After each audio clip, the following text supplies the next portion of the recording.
box under my old name. I told the clerk to discard them, unread, unanswered.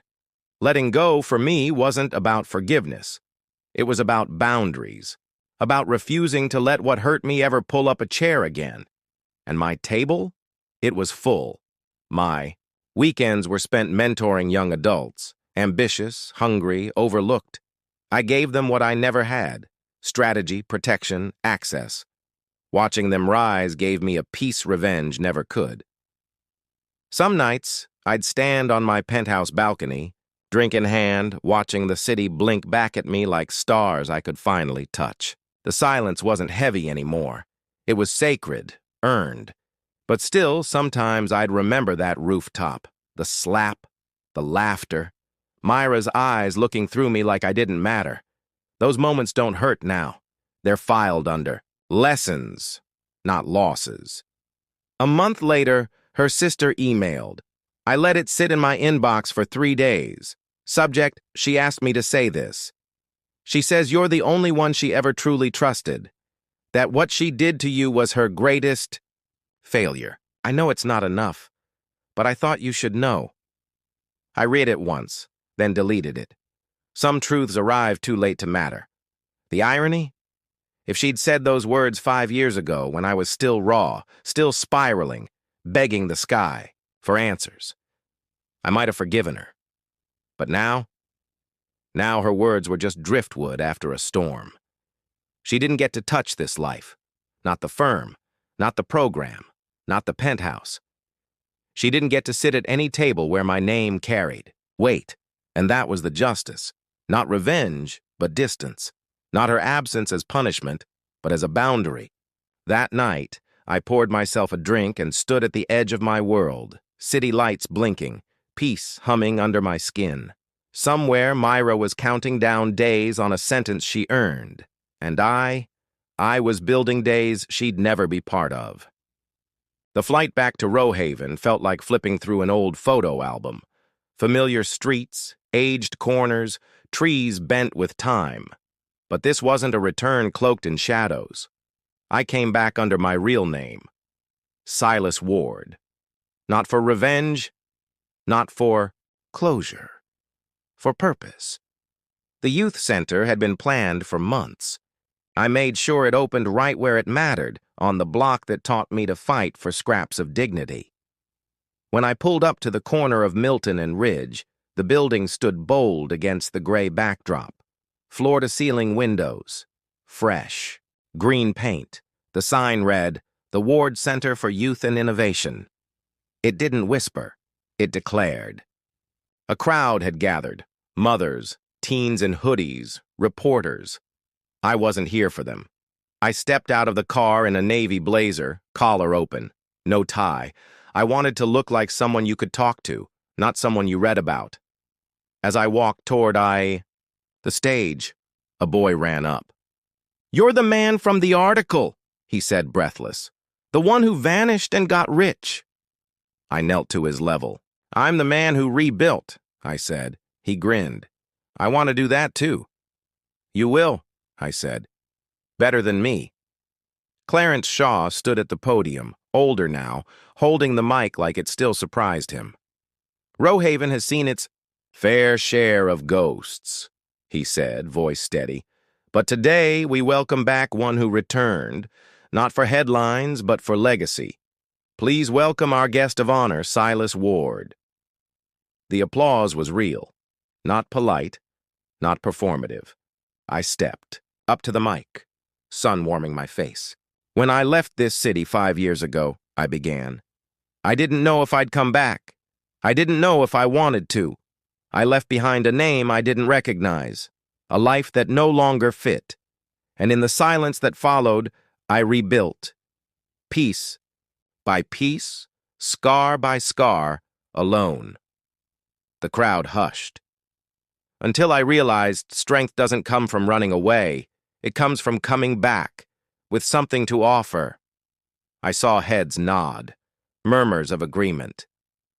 This center isn't about me. It's about every kid told their story ends on these streets. Every dream laughed at. Every mind labeled too poor, too angry, Too much. This place exists, so they don't have to vanish to rise. I paused, looked out at the faces, familiar, grateful, proud. I am not who I was, and I'm not ashamed of who I became, because pain doesn't write our final chapter. We do. The applause rose. Some stood, others wiped tears. Clarence handed me the scissors. I cut the ribbon. The doors opened. Children rushed in. Voices filled the space. Laughter echoed off clean walls, walls that would soon hold code classes, business boot camps, mentorship sessions. I stood off to the side, just watching. This was legacy. Myra was a ghost now, a fading name tied to a scandal no one mentioned anymore. Her letters had stopped. Her silence was no longer ominous, just irrelevant. Because healing doesn't shout. It arrives quietly, in laughter, in the grip of a child's hand, in the opening of doors that lead to futures we never had.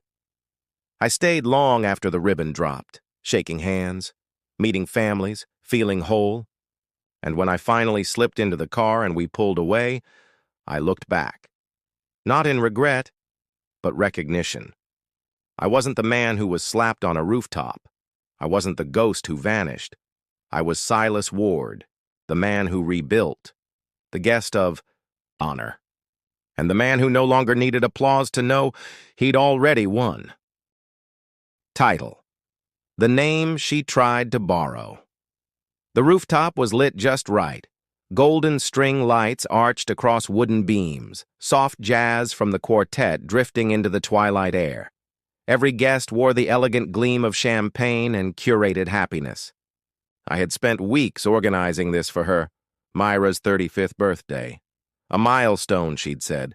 Not too old, not too young, just significant enough to demand a night worth remembering. So I made sure she'd remember. I reserved the rooftop space 6 months in advance, hired the same string quartet she once cried over at a wedding, curated the menu down to the vintage of the wine, her favorite, a dry red with a cherry twist, imported, of course. People smiled, glasses clinked, stories floated under stars. But she, Myra, sat at the head of the long white tablecloth table like a queen inspecting her court. Chin tilted, cold. Beside her, her sister Sierra whispered, laughed. The kind of laughter that shuts others out. Her friends, polished and perfumed, tossed me glances like I was an interruption, an inconvenience. The man who paid for the evening, but didn't belong in the frame. And Myra? She hadn't looked at me once. Not really. Not like she used to. Not like it meant anything. Still, I smiled through it. I made a toast about love, growth, and shared futures, even though I felt mine shrinking by the minute. The violinist began Claire de Lune, her favorite. I caught her eye. Half a second, no smile. Just a slow blink, annoyed the music had dared to interrupt her indifference. I sat down, sipped my wine, waited for the part where she'd thank me, maybe brush my hand, remind me why I believed in all this. Instead, she stood, glass in one hand, the other resting lightly on Sierra's shoulder. She scanned the table with a rehearsed smirk. "Thank you all for coming," she said, voice sweet and hollow, like the inside of a chocolate truffle. "It means so much to be surrounded by the people who actually matter." A few chuckled. Some glanced at me. My gut twisted. "And thank you," she added, turning slightly toward me, the smile now edged with cruelty, "for organizing this elaborate mood killer." That got a real laugh. Sierra covered her mouth, half a beat too late. The quartet faltered. "I'm sorry," I said quietly. Then she slapped me. No slow-motion drama, no cinematic wind-up, just fast, loud, like the crack of a bone. My head turned. The sting flared across my cheek, but the silence that followed, that burned more. No one gasped. No one moved. They just watched. She leaned in, a whisper. "You ruined the vibe. with your needy speeches and your boring wine and your presence. Sierra's laugh burst like a champagne cork. The others followed, nervous, trained. I stood, slowly, adjusted my blazer, straightened the chair I'd nudged out of place. My heart pounded, not with rage, but with clarity. I'd been unraveling, for months, sacrificing, adjusting, believing. I transferred money into joint accounts, deferred my ambitions. I believed in her, but now I saw it. This wasn't an isolated insult. It was a finale, a performance I didn't know I'd been cast in. I didn't speak, didn't retaliate. I walked toward the elevator, each step echoing like punctuation. No one stopped me. At the door, I looked back, not at her, at the last untouched slice of cake. Triple chocolate. Her favorite. Custom made. She absent-mindedly pushed a fork into it as she laughed. She didn't taste it. That did it, not the slap, not the laughter, the cake. I packed that night, 1 suitcase, 2 laptops, my hard drive. My emergency fund had been growing quietly. By midnight, I'd cleared out my share of the joint accounts. No note, no final text. Just gone. The city lights faded in the rearview mirror like dying embers, and for the first time in years, I felt silence that didn't punish. It healed. I changed my name a week later. Bryce Alden, nondescript, forgettable, a man you might pass at the grocery store and never think twice about. I found a mountain town in Washington that didn't ask questions. Rented a 1-room apartment above a diner. It was small, the walls thin, the mattress unforgiving. But I slept better there than in the marble-trimmed condo Myra had decorated like a museum. Beautiful, cold, and untouchable. I worked odd jobs, learned, studied, failed, rebuilt. By year 3, I flipped my first 6-figure property. By year 5, I ran 2 consulting firms, online, anonymous, encrypted. I was a strategist behind other people's success, invisible but essential. No friends, no attachments, just precision. And then the envelope arrived. No return address. Cream. Stock gold crest. The kind of invitation that doesn't ask, it summons. The location, Road Haven, the date. 1 month from that day. Someone knew. I booked the flight that night. Not under Bryce, not under Silas either. 1 carry-on, 2 tailored suits, a quiet promise. I wasn't going back to reclaim anything. I was going to confirm what I already suspected. Myra wasn't done using me, but she had no idea who I'd become. Silas Ward's narration is precise, cutting, and deeply composed. He doesn't scream his triumph. He embodies it. The voice is consistent throughout, cool, composed, powerful. Emotional arcs without sentimentality. Myra's unraveling is rendered with subtlety. You don't vilify her with melodrama. Instead, you let her collapse herself, which is far more compelling. Pacing and structure. From rooftop bar to courtroom, every act flows with purpose. The tension never slackens. The reader walks with Silas through transformation, vindication, and finally, detachment. Symbolism and motif. Use the glass of club soda that sweats in his hands, foreshadowing the broken wine glass. Silence as a recurring weapon, used not as avoidance, but as dominance. The balcony scenes, always marking pivotal inner shifts. Names, the way Silas Ward and Bryce Alden carry different weights at different stages is masterful. Revenge reframed as reinvention. There's no gloating, no spectacle, just the quiet, cold efficiency of rising without seeking permission. That restraint is what makes it resonate. If you're revising or expanding, trim slight redundancies.